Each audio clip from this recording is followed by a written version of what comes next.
MicroStrategy has a monopoly on the issuance of MSTR.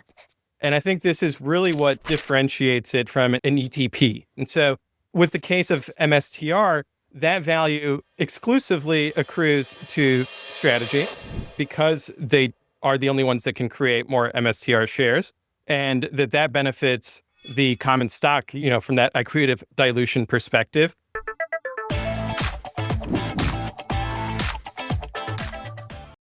We're talking about MicroStrategy. We're talking about Bitcoin treasury companies and whether there should be a multiple paid on top of their treasury or their mNAV. And to start off this conversation, what I'm going to try to do, because this is going to get probably very technical in the next hour. And what I want to do for the average listener that maybe isn't dialed into all the financial jargon is I want to try to frame this up so that they understand Jim's position of why he's taking this short position on MSTR's common stock. And then we'll go from there. So here you go. I'm going to pull up the chart. And when we look at this chart, okay, the number that's higher is the MicroStrategy common stock. The lower number there is Bitcoin's performance. And this is from the start of when MicroStrategy started a Bitcoin treasury strategy. And Jim, I'm not trying to put words in your mouth. I'm just trying to frame this up. So if I say anything that isn't accurate, just kind of correct me here. But in short, Jim's position is he expects this spread that you're seeing in the chart to collapse and somewhat track what Bitcoin's doing, that this is overdone, is Jim's position. Pierre's position is that this is a normal market behavior and that this is going to continue to persist, that a Bitcoin treasury company that does this responsibly should have some type of premium above Bitcoin's performance, whether it's this much performance that we're seeing on the chart or somewhat below that or even higher than that. That is something that is going to continue to persist into the future. I'm going to start with Jim. Did I frame that correctly as we're looking at this chart? The two lines are the price of one Bitcoin and the price of one share of MicroStrategy, correct? Correct. Well, the problem, of course, is that's not the trade. The trade is MicroStrategy, by its own admission and design, has been increasing the amount of Bitcoin per share of MicroStrategy. So what you really want to look at is the mNAV chart, which is the premium over the requisite amount of Bitcoin per share that MicroStrategy trades at. That's a really important part because I see on social media, people put derivations of this type of chart. Look how much MicroStrategy has outperformed Bitcoin. But of course, you would have been buying Bitcoin relative to one share of short MicroStrategy over this period. The amount of Bitcoin per share MicroStrategy has had over this period has increased rather, meaningfully. So that's an important caveat. And Pierre, is there anything that you want to clean up from what I said? I mean, to be clear, I'm not a big MicroStrategy holder. I'm a Bitcoin guy myself. And so a priori, I should be very sympathetic to Mr. Chanos' perspective and that I don't want other assets outperforming Bitcoin. That said, I also have been listening very carefully to the arguments that he's put forth publicly, and I have found a lot to disagree with in those arguments. And I think that having a premium to NAV is not unnatural or something that is wise to short at all times, right? Maybe you could make an argument for a swing trade of, oh, it's overheated at this point, I'm going to take a view, but that it wouldn't surprise me. And I think there's very strong structural arguments for why the equilibrium mNAV is greater than 1. Okay, so let's dive into the comment that you just said there, Pierre, which is you're looking at this and you're saying, and I'm going to pull the chart down so we can see each other.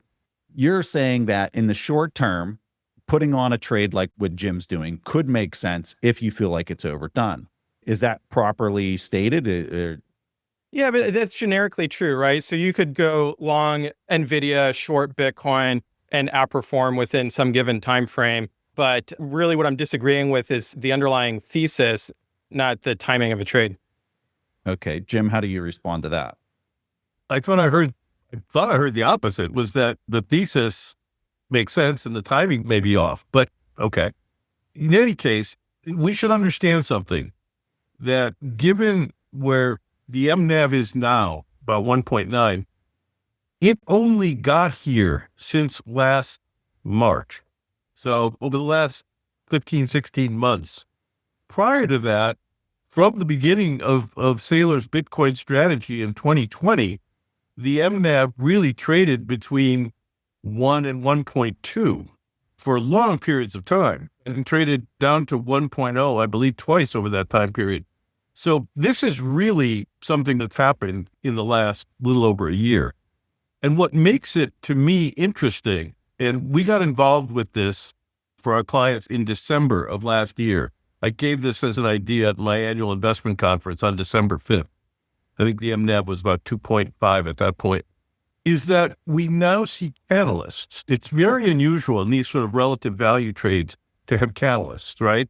You're buying one thing and you're selling the same thing for some premium, and you hope that investors realize that and act accordingly.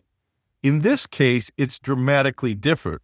You actually have the company at question working in your favor to close that spread by selling common, convertible, and we'll get to the preferreds, I'm sure, during this discussion, pretty aggressively to actually try to capture some of that premium in order to buy more Bitcoin. So you have the company itself working to close the spread. That's the difference. And that was not really the case in material amounts prior to a year ago or so. I would push back on the historical mNAV. I think that if we go back to August of 2020, when they started, we could exclude those data points, but it was over 6x. And then it drifted down. It drifted down to less than 1 for approximately 1 month of May 2022 before bouncing back. And it has bounced above 1x since that May 2022. And so when I zoom out and look at that mNAV, I think that there are fundamental reasons that are pushing the mNAV above 1. And I think that they're twofold. To Mr. Chanos' point, Strategy has a monopoly on the issuance of MSTR. And I think this is really what differentiates it from an ETP, right? With an ETP, you have authorized participants that are competing against each other on the creation of the financial instrument, right, of the shares. And that essentially means that the authorized participants are the ones that are capturing the spread between the physical Bitcoin in the trust and the shares that are being traded on the public market. And so with the case of MSTR, that value exclusively accrues to Strategy because they are the only ones that can create more MSTR shares, and that benefits the common stock, from that accretive dilution perspective. And so I think that's one is that factor that drives the mNAV above 1 and gives management an incentive to limit the ATM use in order to drive up the mNAV. The other is the option value of leverage.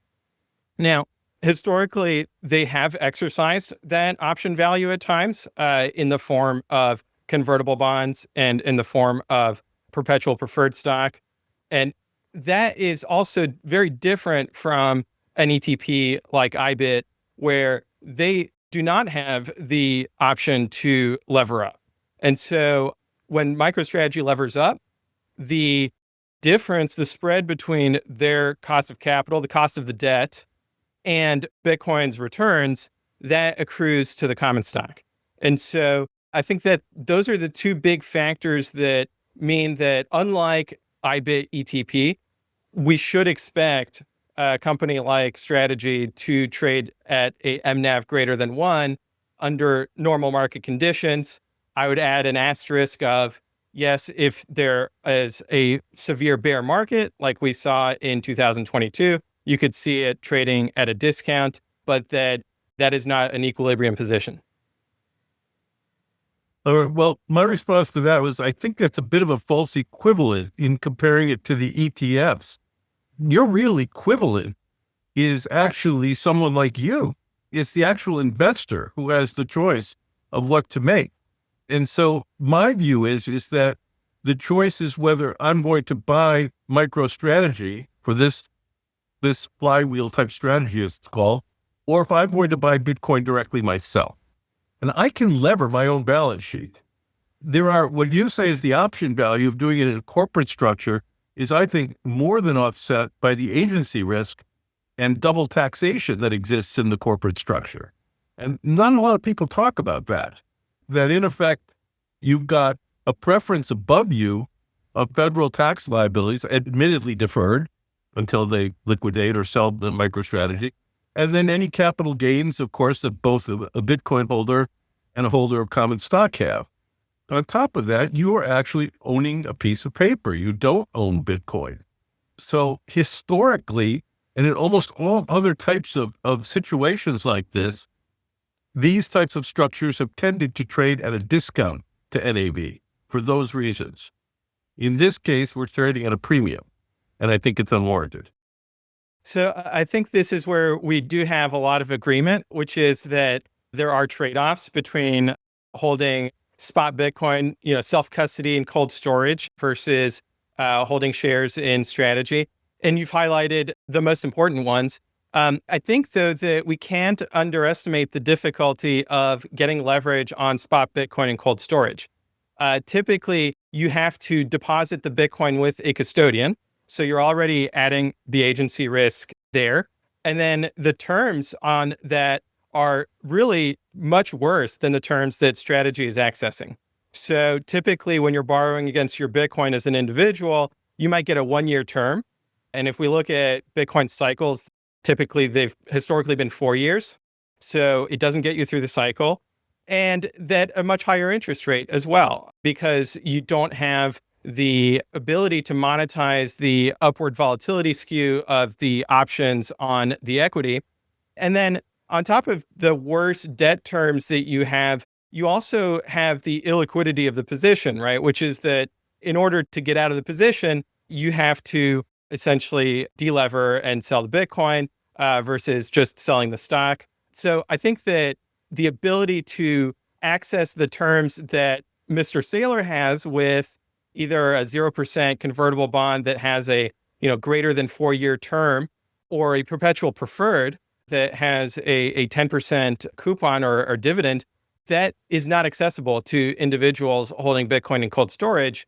And so that's where I would disagree that just empirically, I think that the market is saying there's value in that. Okay. Here's my viewpoint on that. And what you're saying is accurate. However, it underscores, I think, a fundamental issue that I have when I spar with people on social media about this trade, others, is the size of this position relative to your overall portfolio. So if my entire portfolio is Bitcoin and cold storage, you are correct. It's difficult to get good credit terms on that for all the reasons you correctly point out.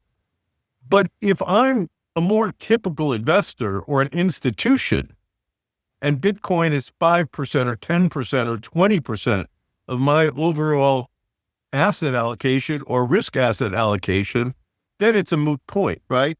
I have all kinds of other ways to borrow against other equities, real estate, whatever it might be, and the dollars are fungible. The problem I have is that it becomes very apparent to me that they are truly maxi Bitcoiners, right? That the vast majority, if not all of their net worth or investment portfolio is in Bitcoin or Bitcoin-related securities. Now, I want to point out a really important point here. This trade, as I have it on and as I've recommended it to clients, is less than 5% of our portfolio. It's sort of like people who like to love to knock us on Tesla, not realizing that Tesla, even at its worst point, was no more than 4% of our portfolio in 2020. Okay, so it's a diversified portfolio of risk positions that has been our history over 40 years. Okay, it's not 100%. I'm not 100% short MicroStrategy and long Bitcoin. And so that difference really changes the utility curve on a lot of this in a lot of our debate, I think. Because again, I think for an institution or an individual that has Bitcoin as some reasonable part of their portfolio, but not 100% of their portfolio, they can get leverage. and they can get leverage on relatively favorable terms on their other assets. And I think that perspective, where you're standing on that side of the risk spectrum, I think makes a difference in this debate. Yeah, and I would encourage those institutions to leverage up against their other assets and buy Bitcoin. I think that would be a really good trade. And so really it comes down to, and this is from listening to you with Joe Weisenthal on Odd Lots, the size of the market for preferreds and the long-term growth rate for Bitcoin, outpacing the dividend rate on the preferreds. And so I can agree with you that the size for perpetual preferreds or even preferred stock as a market is small. I would argue that it's small because the existing products are no good. And then strategy is putting together products that are superior to those. And if we look at their performance in the market over the past 6 months or so, that they have done much better than the rest of the preferreds, and that will attract capital, and that will grow that market for strategy and for other leveraged Bitcoin equities that choose to pursue the approach of issuing preferreds. And that as long as Bitcoin's long-term growth rate is greater than the coupon, value will accrue to the common stock and justifies a greater than 1 mNAV. Okay, a couple of things on that. Yes, the preferreds have actually outperformed the common recently. So I don't know if that's good or bad in the near term for the common, but a few things. First of all, the total net debt plus preferreds relative to the enterprise value of MicroStrategy, at least as of yesterday or the day before, was about 9% of their enterprise value. It's about $11 billion out of $130 billion in enterprise value. So it's 9% of their capitalization at market. They are paying pretty much close to double digits in yield on that 9% of their capital. So they are an unlevered company right now. And if they are paying on 9% of their capital, if they are paying 10% yields after tax or close to after tax, what are they going to be paying if preferred becomes 50% of their capitalization? It's going to be a lot higher than 10%. And so you're going to get a crossover effect pretty quickly, I suspect, if he really wants to ramp the preferreds. That remains to be seen. So we can argue it, but we just don't have enough information. Right now, the preferreds are, as I said, just a small part of the capitalization of MicroStrategy. And it gets back to something that Matt Levine pointed out in his recent podcast, and that is the perception that if I'm buying MicroStrategy, I'm buying a leveraged vehicle to buy Bitcoin. But the fact of the matter is, if you're buying MicroStrategy common, you're not getting levered. The idea of being levered is having more than $1 of Bitcoin for the dollar I put up. That's leverage. In fact, because of the premium, the mNAV premium, you're getting, 60 cents on 50 cents on the dollar of Bitcoin for every dollar you put up. So your trade is not levered, even though MicroStrategy is trying to lever up. It's a paradox. So is it a paradox? I don't think it is a paradox, because that is what equities are about, is what are expectations about the future. And so we would expect the future leverage to be priced in today, right, with some kind of discount rate. And I agree with you that strategy should not over lever itself with preferreds. I think, though, that I'm bullish on Bitcoin. I think that the value of the asset side of their balance sheet is going to continue to increase, and that they will naturally be deleveraging if they don't do anything else. And that if they continue to tap all 4 ATMs, that they're going to be able to continue to accrue Bitcoin onto the balance sheet and grow into their mNAV. And so there's not so much a paradox, I think, as much as it's about the forward-looking nature of financial markets. Pierre, wouldn't you say it's more a forward-looking expectation of what you think Bitcoin's going to do at the root of all of this versus how Jim's maybe seeing it? Well, so if we look at the mNAV being the option value of future debt, and we factor in an upward volatility skew for Bitcoin, then if we think that Bitcoin's not going to grow very quickly, or is going to go sideways, then the mNAV is rich. if we think that Bitcoin's going to perform very well over the coming decades, then we can, have a debate as to whether it's at fair value or if it's undervalued. Jim, would you agree with that? I would agree. Again, in theory, the problem becomes in practice. And we can add to that the additional, now we've been talking about the universe of Bitcoin, MicroStrategy relative to Bitcoin, but now we have to bring into the fact of what also is new in the past handful of months, 2025, and that is the proliferation of Me Too strategies. I believe Grant's Interest Rate Observer quoted over 130 companies as of a month ago. I think it's more now that are embarked on Bitcoin treasury strategies. Because there is nothing proprietary in theory here, and we can have an argument about that, about MicroStrategy's first mover advantages.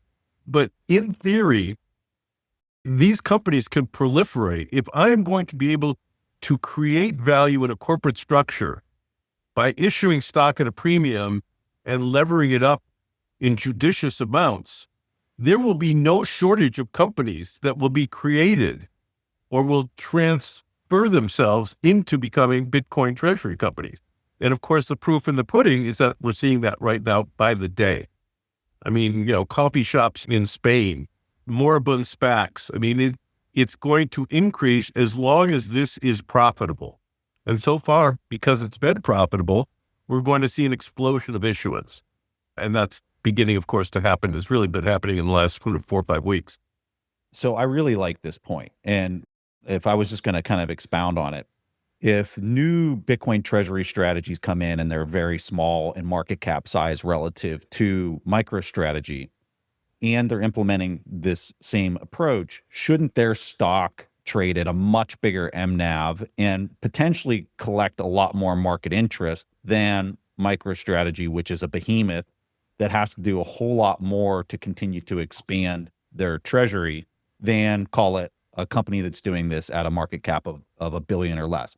And the proof that I would kind of point to is when we look at Metaplanet and we look at the size of Metaplanet and how fast they're expanding their treasury, you look at their mNAV and it's massive.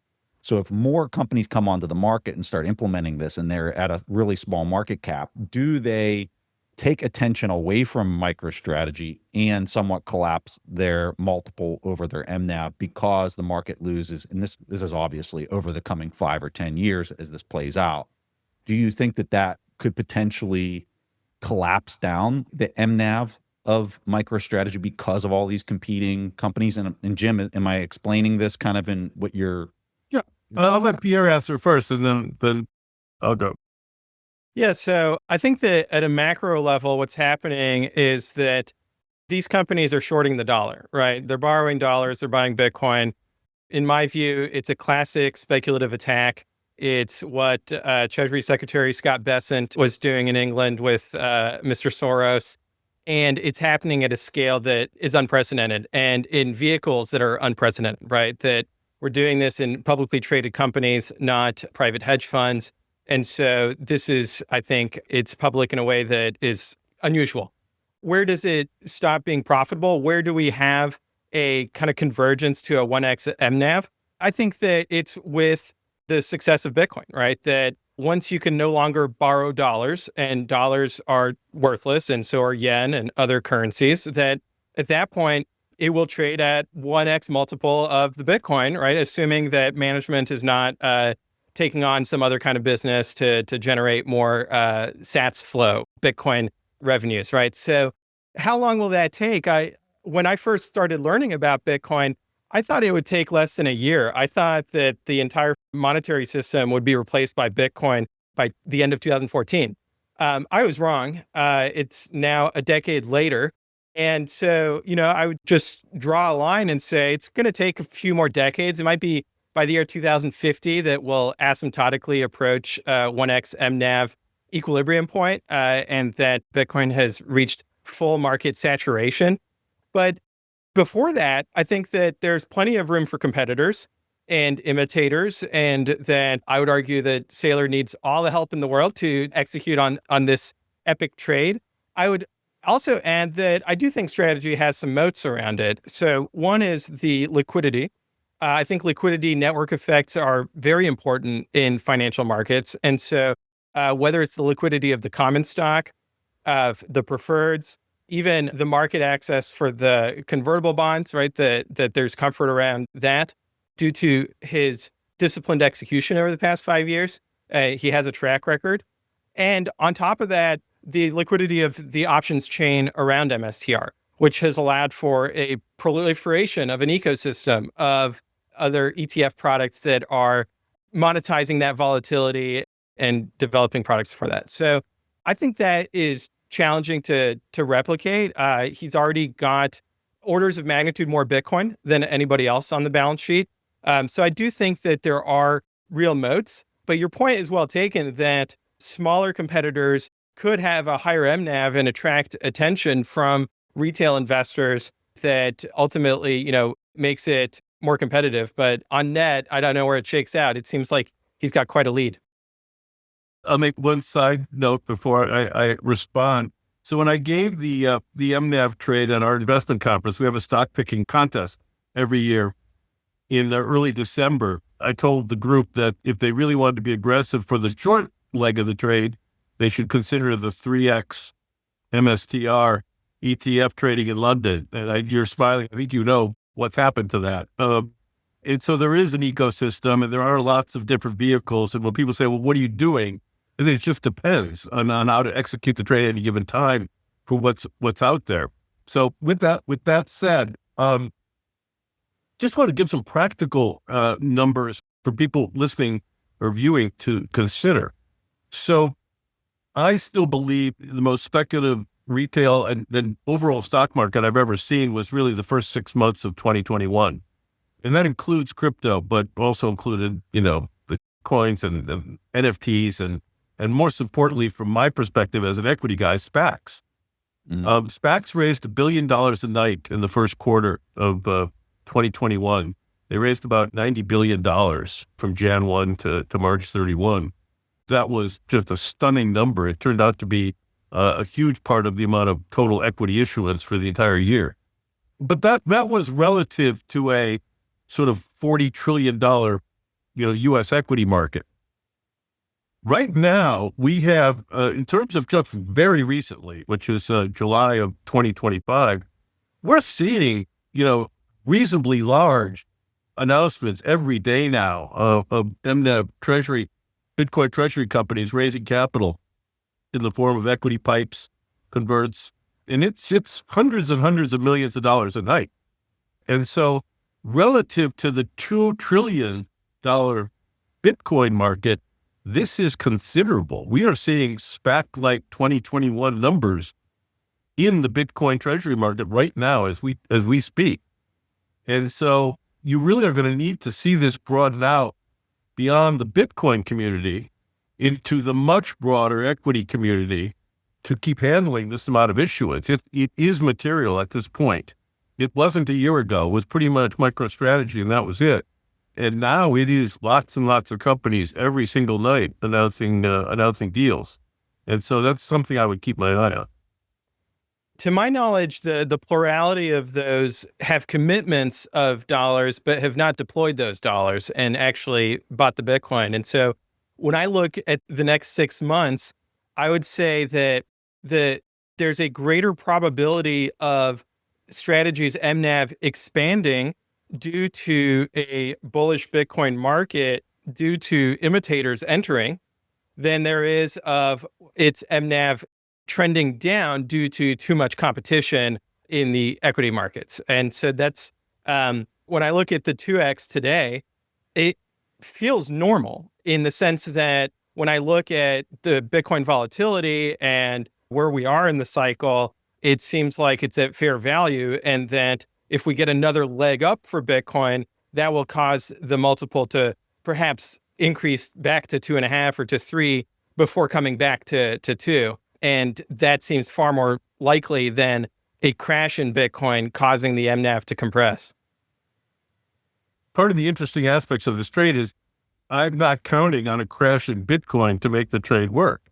Bitcoin can go up and you could still lose money on the mNAV being long MicroStrategy relative to Bitcoin. That's the problem. And I do think the competitive offerings will exert constant pressure. So it's a fundamental disagreement we have on the MicroStrategy mNAV on top of everything else. I think that, to your point about the size of the capital raises relative to the $2 trillion market, I think that's going to cause the $2 trillion market to grow, and that we could see it become 4 trillion, 8 trillion in due time. And that really, if we look at the catalysts for what has driven down mNAV in the past, it's less volatility, which I think gets you down to a 2x. And then really, a bear market that gets you below 2x. And so I think that outside of those conditions, which are Bitcoin price situations, that there is not an opportunity, or that the competition from other Bitcoin treasury companies will be insufficient to drive down MSTR's mNAV. Well, keep in mind, MSTR is not being inactive during this themselves, right? I mean, he just tapped the equity ATM again a week ago for $500 million when everybody thought that was over. So, we'll see. I mean, not only do we have the other Bitcoin treasury companies issuing hundreds of millions of dollars, but we have Saylor himself continuing to do it. And we could eventually have the U.S. Treasury doing it as well. That President Trump has signed an executive order asking for, one, establishing a strategic Bitcoin reserve, and two, finding ways to accumulate additional Bitcoin on the balance sheet. And so I think that there's going to be a lot of big buyers over the coming years. Well, that's the ultimate irony, right? Bitcoin was supposed to be outside of governmental spheres, right? That was the ethos to begin with. And now Bitcoin proponents are hoping that the government gets involved. We'll see. I think the glass half empty view on that is when push comes to shove, it's going to be very difficult for the U.S. government to really turn its back on the reserve currency and the seigniorage that it has as an advantage of having the world's reserve currency and abdicating it to a stateless currency. We'll see, maybe, but I don't think that's going to happen. Yeah, I think that Bitcoin doesn't need the U.S. government, but the U.S. government does need Bitcoin. I think it's the only viable solution to the fiscal and monetary problem it's in.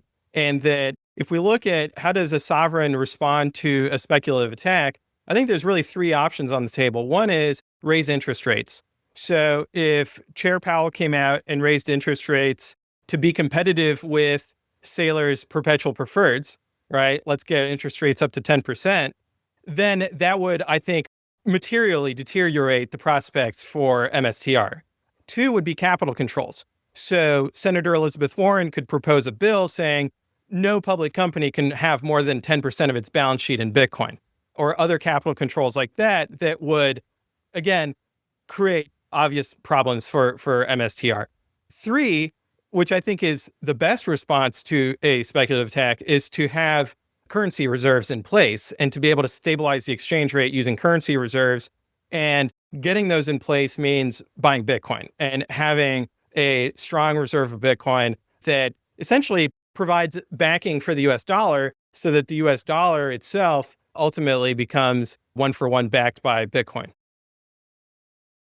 Again, I don't see that happening. I see big advantages of the U.S. government being able to try to inflate away its debt problem, which is a problem for all assets, right? And Bitcoin should do well on a standalone basis, but I don't see the U.S. government becoming an actual agent directly itself in a meaningful way for Bitcoin. Jim, if the government would, does that really cause issues for your fundamental thesis with the mNAV on MicroStrategy? Not necessarily. Remember, I'm long Bitcoin.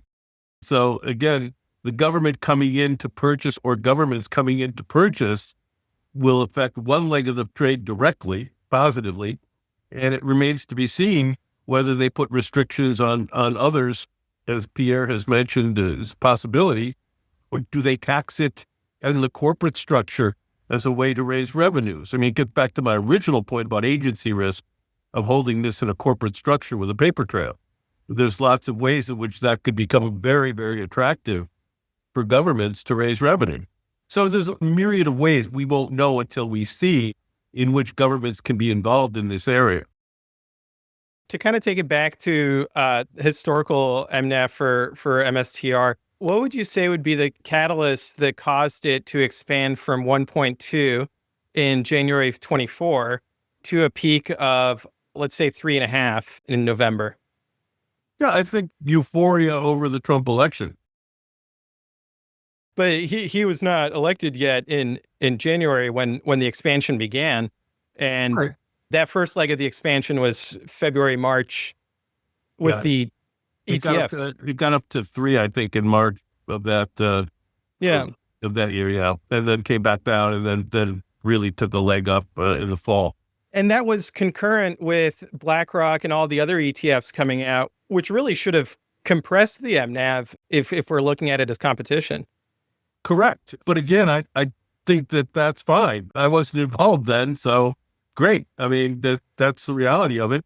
The reality of it is we've been involved since December, and partly because of the rapid issuance by MicroStrategy itself. That's what really, for us, got us interested. It was starting earlier in 2024, as you know, but it really, really meaningfully picked up at the end of the year and into 2025.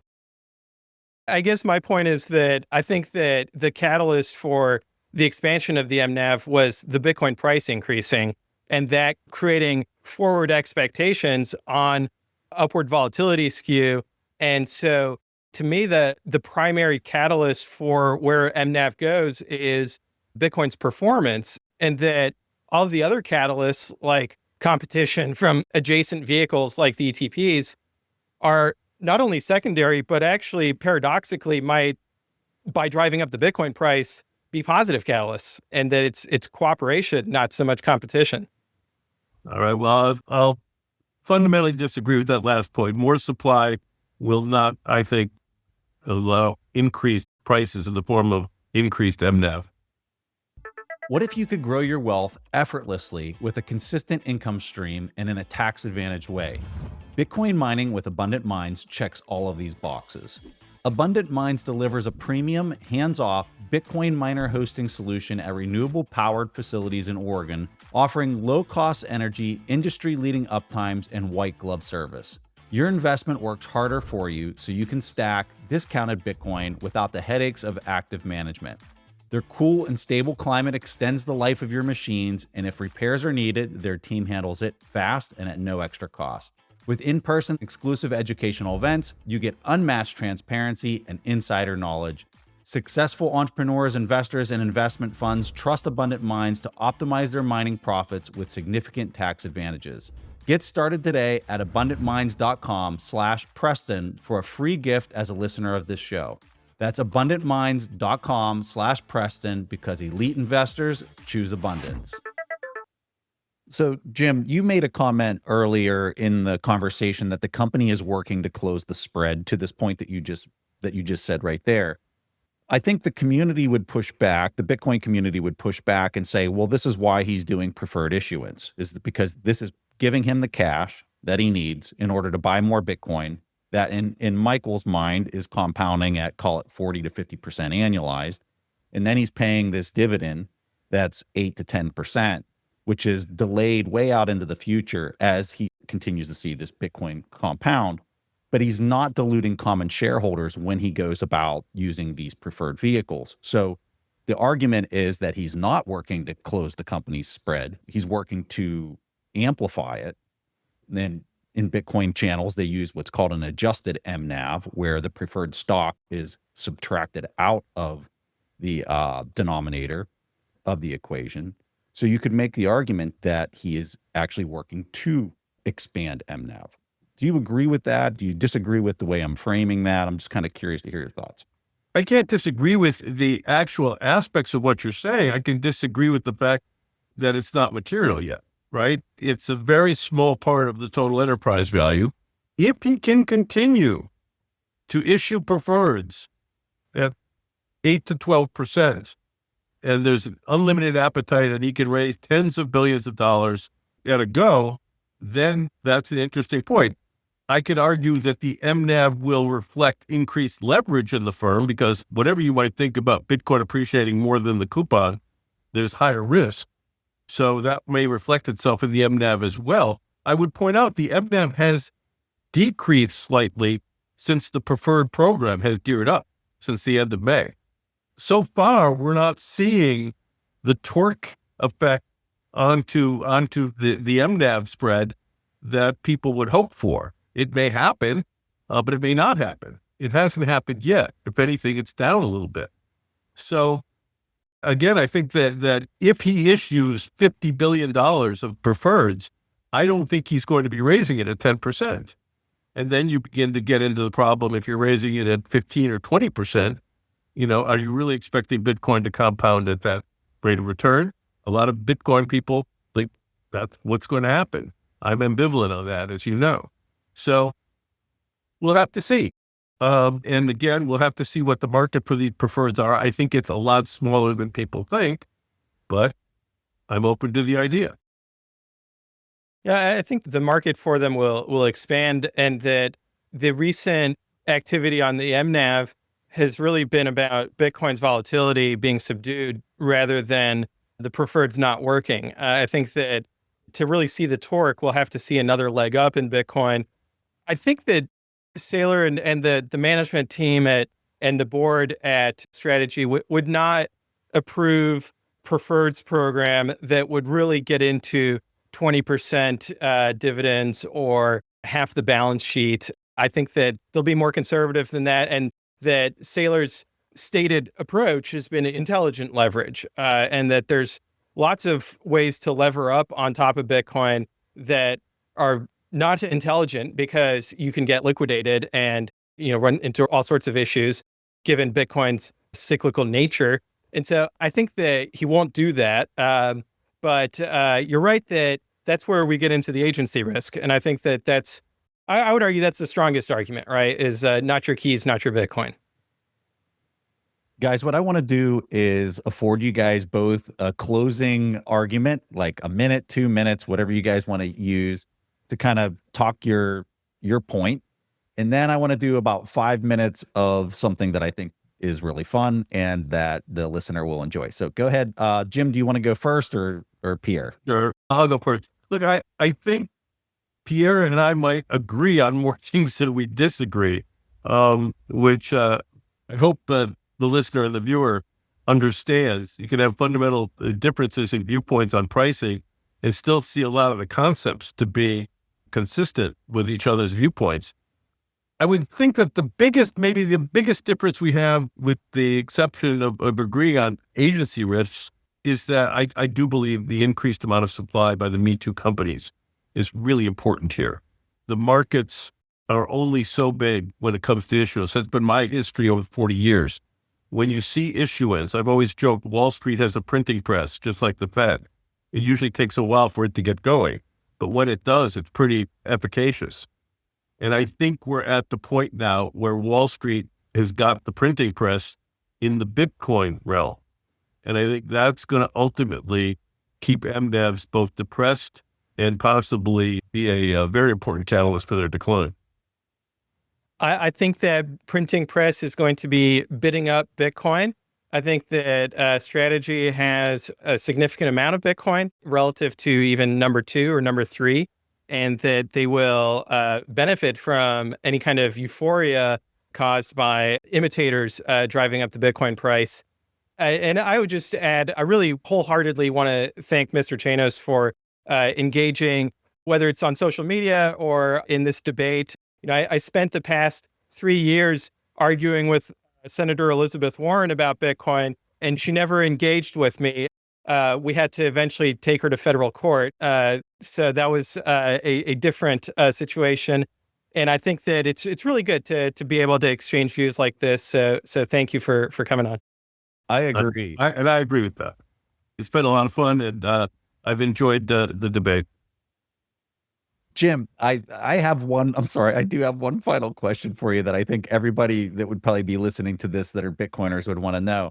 And it's more of like an 80 IQ question, which is, why not just go long Bitcoin or just go long MSTR, and just why put the complexity into the position? Why not just pick one of these and go long and just kind of sit back and enjoy the ride? You can do that? Okay, here's where I'm going to take that as your response. So, Jim, you're a legendary short seller, And I'm really just curious because you were shorting Enron and they blew up and one of the most spectacular financial news stories of all time. I'm really curious how you see that particular scenario versus the Bitcoin space and more how you're seeing the interactions on Twitter, because Pierre and I have been in this space for more than a decade, and we've seen tons of different narratives. We've seen a lot of debate online. We've been maybe at the center of a lot of this debate online through the years. And what I want to do is I'm going to share my screen just to give the audience a taste of like what this is like online for people that aren't, intimately familiar of like how these engagements go. So here's a post where I say, hey, this debate's happening. Like what do you want us to ask? Carla responds, I don't know who Chanos is, but at this point, I'm afraid to ask. Another person comes in here and they literally take AI and they take Jim's face and they put him on this Avengers theme. And I'm just kind of curious from your perspective, you've been in financial markets for decades. What is this social experience like compared to these other like Enron type scenarios in the past? Well, I don't know how old you guys are, but you might have been old enough. But there was a much, much even crazier arena back in the late 90s of the internet message boards. There weren't memes and it wasn't as quickly interactive as social media is today. But I mean, the stuff that I used to see and hear on the Yahoo message boards back in the day, the late 90s, might surprise some of your viewers and listeners as to what's on social media today. I mentioned it early on, and that is in social media, people tend to gravitate toward what interests them the most. And in the Bitcoin community, it's obvious what that is. What they don't seem to understand is that in my world, this is one trade of many, right? Enron was a fantastic trade for us. It was probably the 5th or 6th most profitable trade for us in 2001, right? We had a bunch of TMT shorts that went down and we had bigger size in those, and then nobody knows those. And conversely, Tesla, our most celebrated 10X on it, which we had in the late 90s in the form of it being short AOL, which was no fun. That happens too, but you watch your risk. It's a couple % position, you trim it, you do what you need to do. And yet social media is sort of the opposite end of the telescope. People really focus on that one thing that is their entire portfolio or a meaningful part of their portfolio, and then project that onto everything else. And I think that's what I find a bit bemusing about social media when it comes to financial assets, is just how completely emotional investors get about anybody opining on their asset of choice, and understanding that, as a professional, I don't take it personally, and they shouldn't either. We're in love with our bags, as they say. And, I got my master's degree in accounting at the University of Texas at Austin. So we spent a lot of time in class studying the Enron case. And so I have a tremendous amount of respect for Mr. Chanos on that. And so thank you for your years of service in the financial industry and uncovering frauds like that. Thank you. And again, this was very enjoyable. I enjoyed doing it, and really appreciate Preston, you putting this together. Appreciate it, Jim and Pierre. This was fun. And, we'll let the market decide. We're obviously, Bitcoin bulls, and I'm an MSTR bull. So we'll see what happens. And I hope everybody enjoyed the conversation. Thank you both for making time. Really appreciate it. Bye, guys. The idea of a Bitcoin treasury company is not to just accumulate Bitcoin. It's actually to accumulate Bitcoin and develop some kind of a system like what Saylor is doing, which is his business line is actually the issuance of the debt. That is what he sells as a product. There is a huge market for volatility, common equity. There is a huge market for fixed income, literally fixed income, and fixed income, which is paying substantially more than everything else. That is the product line. The treasury is the result and the means to the end.